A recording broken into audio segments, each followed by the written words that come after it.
नमस्कार दोस्तों, stock market studies में फिर से एक बार आपको बहुत-बहुत स्वागत है। तो आज मैं फिर से आपके सामने कुछ इम्पोर्टेंस कंपनी का अपडेट शेयर करने वाला हूँ, तो वीडियो को पूरा लास्ट तक देखिएगा और अभी तक अपने चैनल को सब्सक्राइब नहीं किया तो ज़रूर कर लीजिएगा। कंटिन्यूअसली इन्फॉर्मेशन और अपडेट्स पाने के लिए चैनल के ऊपर बने रहिएगा। तो चलो देख लेते हैं कौन-सा कंपनी है इस वीडियो के अंदर। फर्स्ट जो कंपनी है इसका नाम है एचसीएल टेक्नोलॉजीज लिमिटेड। तो एचसीएल टेक्नोलॉजीज लिमिटेड जो है वो एक देखा जाए तो इंडिया के third largest IT sector company है। तो इस कंपनी के ऊपर एक बहुत शानदार तरीके से एक टेक्निकली मुझे चार्ट पैटर्न्स मिला था as a short term trading के लिए। तो वहाँ पे मैंने ट्रेड लिया था और ट्रेड शानदार तरीके से एक्टिव भी हुआ और टारगेट भी अचीव हुआ। तो सबसे पहले वो मैं दिखाना चाहूंगा किस तरीके से मेरा ट्रेड बना था। तो देखिए, मेरा हमेशा मैं आपको बार बार बोलता हूँ कि मैं एक पैटर्न्स को ज़्यादा से ज़्यादा फॉलो करता हूँ, वो है कप विद हैंड पैटर्न्स।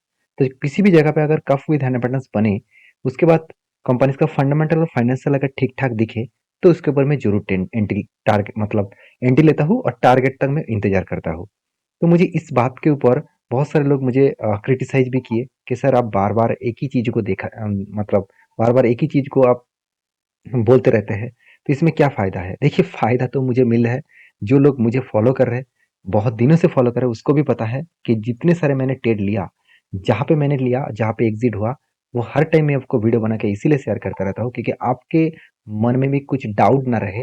और सेकंड थिंग्स यही है कि आप सीखें और कॉन्फिडेंटली सीखें। ऐसे नहीं कि मैं सिर्फ़ यही जो कंपनी के ऊपर प्रॉफिट हो रहा है उसके ऊपर वीडियो बना रहा हूँ, जिसके ऊपर लॉस हो रहा है उसके ऊपर वीडियो नहीं बना रहा हूँ। देखिए, राजेश एक्सपोर्ट के ऊपर भी मैंने वीडियो बना के आपको शेयर किया हूँ, जहाँ पे मेरा 20% से भी ज़्यादा लॉसेस चल रहा है। तो क्या हुआ? लॉसेस भी होगा, प्रॉफिट भी होगा। ज़्यादा से ज़्यादा मुझे ट्रेड में मुझे प्रॉफिट मिला, कुछ ही कंपनीज के ऊपर अभी लॉस चल रहा है। तो कोई बात नहीं, ये मार्केट है, यहाँ पे प्रॉफिट एंड लॉस लेकर ही आपको चलना पड़ेगा। तो जो लोग मेरे साथ एक साथ जुड़कर काम सीखकर काम करना चाहते हैं, सारी चीज़ों को सीखकर काम करना चाहते हैं, तो कंटिन्यू करिए। जो लोग टिप्स के लिए आए हैं, जो लोग सिर्फ मतलब मेरे बात को सुनने के नहीं, सिर्फ टाइम पास करने के लिए आए हैं, तो जरूर मेरे वीडियो से एग्जिट करिए, कोई बात नहीं। मेरा मकसद यही है कि हर कोई सीखे, सीख कर काम करे। तो देखिए यहाँ पे क्या बना था, कप विद हैंड पैटर्न्स बना। फाइनली यहाँ पे क्या हुआ, यहाँ पे ब्रेकआउट हुआ और ब्रेकआउट होने के बाद यहाँ पे रिटेस्ट भी किया। उसके बाद देखिए धीरे धीरे करके वो टारगेट को अचीव किया। जब टारगेट अचीव हुआ तब भी मैंने आपको वीडियो बनाकर शेयर किया था। और अभी भी देखिए फिलहाल के लिए एक नया पैटर्न यहाँ पे क्रिएट हो रहा है। देखिए, टारगेट होने के बाद दो तरीके से सिनेरियो होते हैं। एक एक बिग फॉल देखने को मिलता है क्योंकि यहाँ पे प्रॉफिट बुकिंग होने के बाद एक फॉल देखने को मिलता है। नहीं तो उसी जगह पे कुछ टाइम बिताएगा। अगर उसी जगह पे कुछ टाइम बिताए और उसके बाद अगर ब्रेकआउट करे तो सोचना एक बड़ा धमाका होने वाला है। तो आप कहेंगे सर क्या ब्रेकआउट हो चुके हैं, क्या आप फिर से एंट्री लेने वाले हैं? बिल्कुल नहीं। मुझे उतना खास ब्रेकआउट देखने को नहीं मिला। ब्रेकआउट कुछ इस तरीके से कैंडल होना चाहिए, ग्रीन कैंडल। उसके साथ साथ हाई वॉल्यूम भी होना चाहिए। अगर वॉल्यूम अच्छा हो और कैंडल भी ग्रीन कैंडल हाई लेवल के ब्रेकआउट देखने को मिले, तब मैं कुछ जरूर वहां पे एंट्री लूंगा और मेरा स्टॉप लॉस इसके नीचे रहेंगे। और मेरा टारगेट हमेशा 30-22 बड़े लार्ज कैप टाइप कंपनी के ऊपर 20% का टारगेट रखता हूँ। स्मॉल कैप मिड कैप के ऊपर 30-40% के आसपास टारगेट लेकर मैं चलता रहता हूँ। तो बाकी इस कंपनी के ऊपर एंट्री लेने का जो डिसीजन है वो किस कारण की वजह से वो मैं आपको दिखा देता हूँ। देखिए, शेयर होल्डिंग पैटर्न्स में लास्ट नवंबर और दिसंबर में मान लेता हूँ कंपनी के ऊपर सेल ऑफ हुआ, मगर उतना ज्यादा सेल ऑफ नहीं है। इस लार्ज के ब्लू चिप टाइप कंपनी में एक पॉजिटिव पॉइंट हमेशा आपको देखने को मिलता है, वो है कभी भी आपको सेलिंग जो है वो उतना ज्यादा प्रेशराइज सेलिंग देखने को नहीं मिलेगा। मतलब सेल होगा कम होगा, प्रॉफिट होगा कम होगा। तो इस बात को आपको ध्यान रखना होगा। बाकी आप देखेंगे तो इस कंपनी के ऊपर जो जो डेटा है वो डेटा मैं आपको इसीलिए शेयर कर रहा हूँ क्योंकि आप देखेंगे कंपनी के ऊपर मैंने ट्रेड क्यों लिया, क्योंकि क्वार्टरली जो रिजल्ट है वो देखेंगे सेल्स पिछले सालों की तुलना से इस बार सेल्स बहुत शानदार ग्रोथ किया। एक्सपेंस को कंट्रोल करने के बाद कंपनी का जो नेट प्रॉफिट है वो 4,000 करोड़ से 4,300 करोड़ तक बना। तो एक अच्छा खासा प्रॉफिटेबिलिटी ग्रोथ यहाँ पे देखने को मिला है। बाकी एज ए इन्वेस्टर, प्रोमोटर से लेकर एफएसडीएस पब्लिक हर किसी के पास इन्वेस्टमेंट आपको देखने को मिल जाएगा। तो इस कंपनी के ऊपर जरूर फोकस रखिए। एज ए लॉन्ग जर्नी के लिए इस कंपनी के ऊपर शायद कुछ बड़ा धमाका होने का चांसेस देखने को मिल सकता है। ऑब्वियसली एक लार्ज कैप कंपनी है तो हमेशा वो ग्रोथ करते रहेंगे।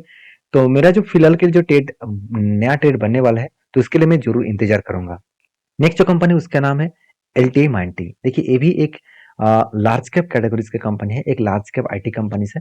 तो जो L T Mindtree actually L N T Mindtree जो है वो कंपनी के अगर मैं परफॉर्मेंस के बारे में बात करूँ तो कंपनी टॉप 5 रैंकिंग में खुद का नाम दाखिल करा चुके हैं। जो टेक महिंद्रा से भी अच्छा खासा परफॉर्मेंस कर टॉप 5 में रैंकिंग कर चुके हैं। और मज़ेदार बात यही है कि कंपनीज़ के ऊपर जो कर्ज़ा है एकदम ना के बराबर है। आरओसी 37% के आसपास है, जो बाकी कंपनीज़ के बराबर है और उससे भी शानदार है। उसके साथ-साथ कंपनीज़ के जो क्वार्टरली सेल्स का जो ग्रोथ है वो 4.6% के आसपास ग्रोथ हुआ, जो टीसीएस का भी उतना शानदार ग्रोथ नहीं हुआ। तो सोचिए कंपनी कितना शानदार तरीके से परफॉर्मेंस कर रहा है। और इस कंपनी के ऊपर अगर मैं बैलेंस शीट के बारे में चर्चा करूं तो देखिए बोरिंग्स तो बढ़ा, मान लेता हूँ कंपनी ने कर्जा बढ़ाया, क्यों बढ़ाया वो तो सोच लीजिए। देखिए कंपनी के ऊपर अच्छा खासा इस बार ट्रेड मिला, मतलब प्रोजेक्ट मिला। जो पिछले सालों में कंपनी का प्रोजेक्ट था 4,500 करोड़, जो आज बढ़ के हो चुके हैं 6,600 करोड़। मतलब ऑलमोस्ट 1.5 गुना कंपनी का प्रोजेक्ट जो है वो रिसीव हुआ है, कंपनी को काम मिला है। तो सीधी बात, कंपनी को काम मिला 6,600 करोड़ के आसपास। अभी इस सारे पॉइंट्स के कारण कंपनी के ऊपर अच्छा खासा बेस्ट कुछ ट्रेड मिला, जो ट्रेड कुछ इस तरीके से था और शानदार तरीके से टारगेट भी अचीव हुआ। देखिए ट्रेड कुछ इस तरीके से मिला, पहले कप बना, उसके बाद शोल्डर, फिर से शोल्डर, फिर से शोल्डर, 3 बार शोल्डर बनने के बाद फाइनली ब्रेकआउट हुआ। रिटेस्ट किया, इस लेवल को वो ब्रेकआउट नहीं कर पा रहे थे, तो फाइनली जब ब्रेकआउट किया तो उसके बाद देखिए धीरे धीरे करके वो टारगेट को अचीव भी किए। तो शानदार तरीके से टारगेट को अचीव किया कंपनी ने। तो इस कंपनी के ऊपर एक पॉइंट्स और भी मैं आपके साथ शेयर करूंगा कि म्यूचुअल फंड वाले ने अच्छा खासा बाइंग तो किया और लास्ट कुछ फ्यू डेज में कंपनी के ऊपर धमाका बाइंग हो रहा है। अभी अभी इतना बाइंग क्यों हो रहा है? देखिए जब large cap type company top level से अच्छा खासा अगर करेक्शन दिखाए तो कितना करेक्शन हुआ? अगर मैं टॉप लेवल से एकदम टॉप लेवल से करंट लेवल तक देखूं तो ऑलमोस्ट 20% के आसपास करेक्शन हो चुके हैं। मैं हमेशा आपको बोल के आया हूँ, जब लार्ज कैप टाइप कंपनी और बेस्ट कंपनी जब टॉप लेवल से 20% के आसपास करेक्शन हो तो उसमें हमेशा बड़े बड़े इन्वेस्टर बाय करने के लिए जरूर सोचते हैं।